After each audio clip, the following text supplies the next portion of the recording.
Well, well, well. Merry Christmas to this guy, because finally, after years and years and years of using the same camera for pretty much all of my projects, all the music videos, and since I've started filming, I finally decided to get a new camera. And what did I decide to get?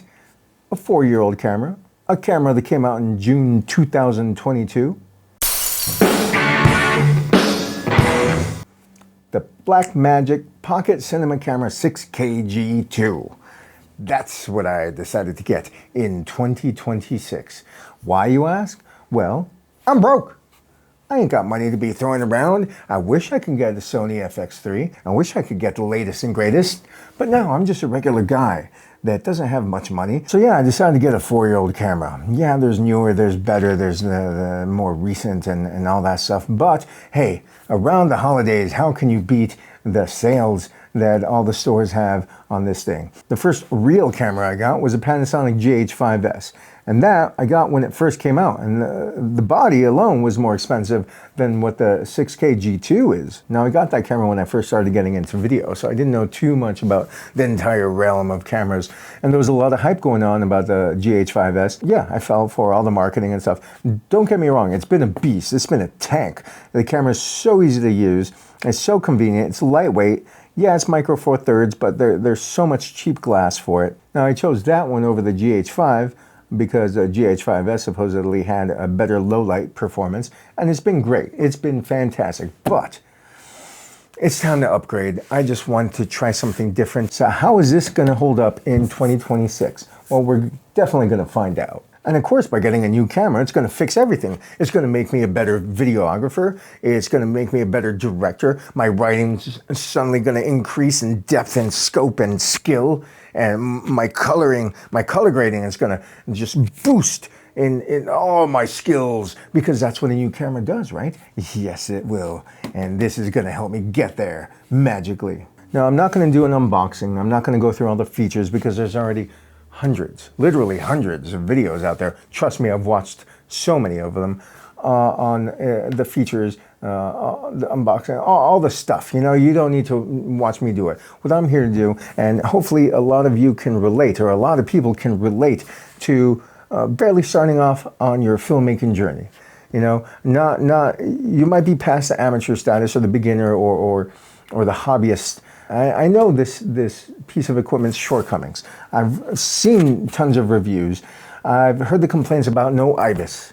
I've heard the complaints about the battery life. I've heard the fact that you do have to rig it out to get the most use out of it, the best use out of it, all that stuff. But you know what? The video samples that I have seen are beautiful. The footage that you can get out of this thing, how can you beat it? It looks amazing. And I'm really excited to try out the B-RAW finally. I finally have a computer that can handle RAW. The old computer I had was a 2019 iMac, fully spec'd out at the time, but these days, no way. It's sluggish, it's slow, it can't handle anything that I throw at it these days. I don't know. So, but with the new computer I have, I did get the 2025 Mac Studio. So far it's been great. Anything I throw at that thing doesn't break a sweat. So I really can't wait to put this camera through its paces and extract every ounce of power out of it. So I said I'm not going to do an unboxing, but here it is anyway.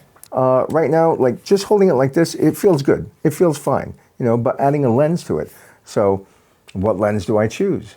There's literally hundreds of EF lenses. Oh, that was another thing. They're phasing out EF. It's okay. Again, I'm broke. I could go for used glass or EF lenses. Should be pretty cheap.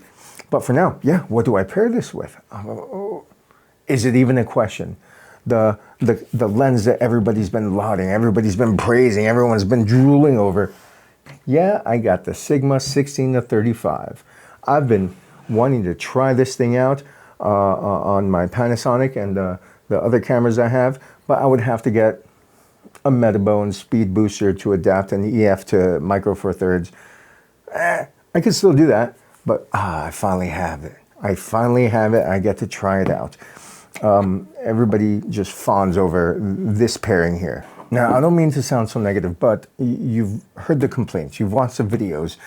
You've heard like all the negatives about this. But honestly, after using this pain in my ass, the most unuser-friendly, most frustrating, the most menu divey, fully manual, no touchscreen. You got to push a bunch of buttons just to change the color temperature. The original Blackmagic Pocket Cinema Camera, the OG, the one that turns into a fully rigged out monster that's totally opposed to like what it was meant for. And that's okay. You know why? Because this thing's beautiful, this Fairchild sensor. It's true. Nothing beats this thing. It's damn gorgeous. And honestly, how can this be any more frustrating than this? I'm used to it. I'm used to no in-body image stabilization. I'm used to the manual focus. I'm used to the pains, but we'll see you later. Be careful.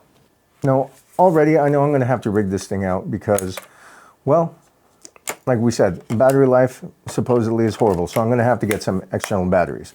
Either V-mount batteries, which I don't want to deal with. So I'm going to see what other options there are. Media.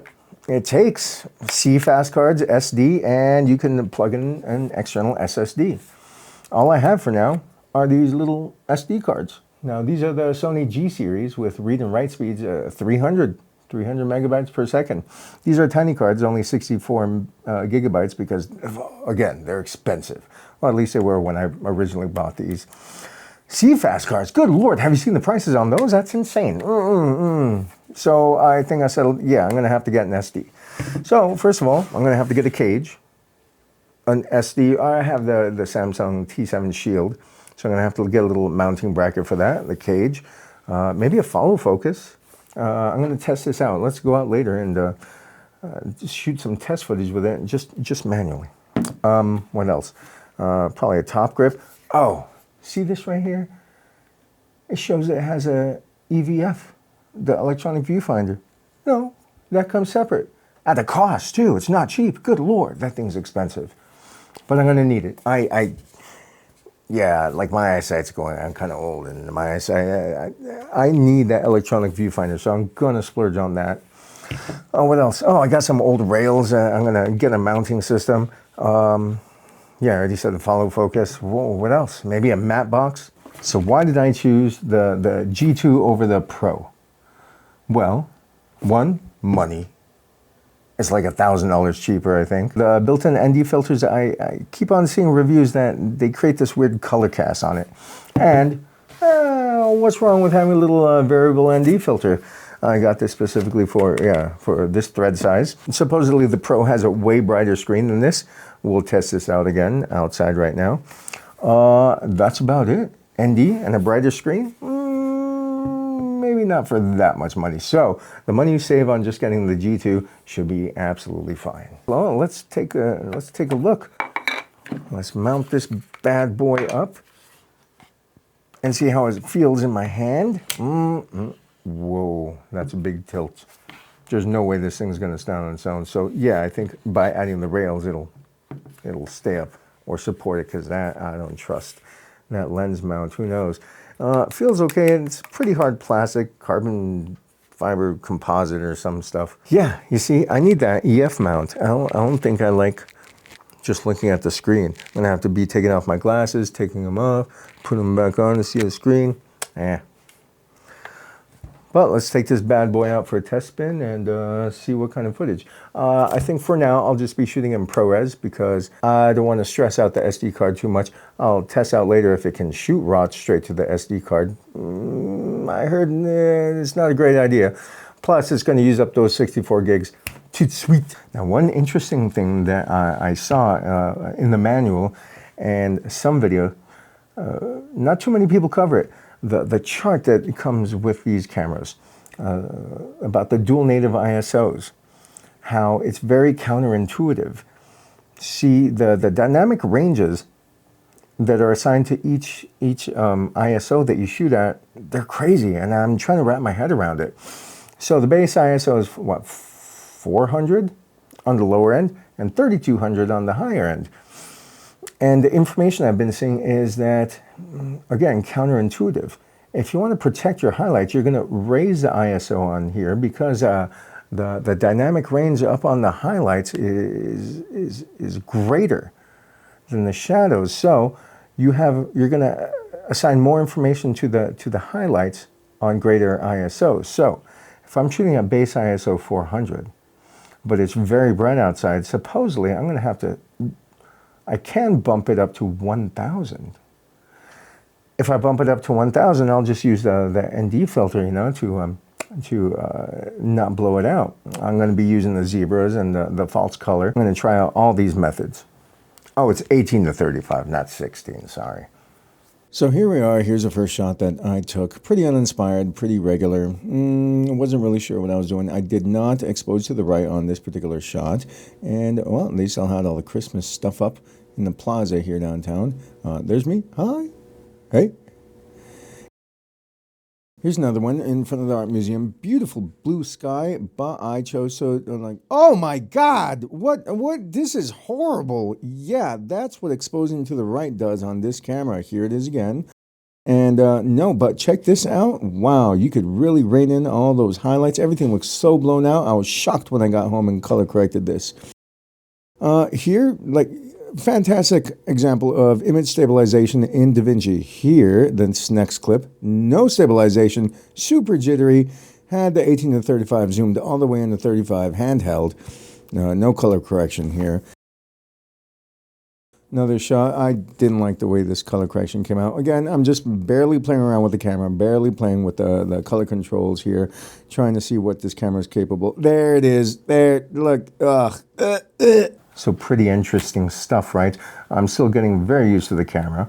I gotta start exploring all, like, deep dive into the menu and see what it can do. And yeah, I'm gonna wait till I rig it out with the external SSD so I could shoot in B-RAW. And sometime, hopefully in the very near future, I'm going to be doing a video on how I rig this thing out. I'm gonna go out and online shop right now for the cheapest parts that I can possibly get, because all my budget's been spent on this bad boy here. Let's see what kind of Frankenstein contraption I can concoct with stuff I already have and what I find for cheap. Definitely, again, follow focus, mounting bracket for the SSD, a cage, a grip, the rails, and an external battery. And yes, hopefully you could join me on this journey on using this 4-year-old camera in 2026. So much stuff has come out since this guy has been released.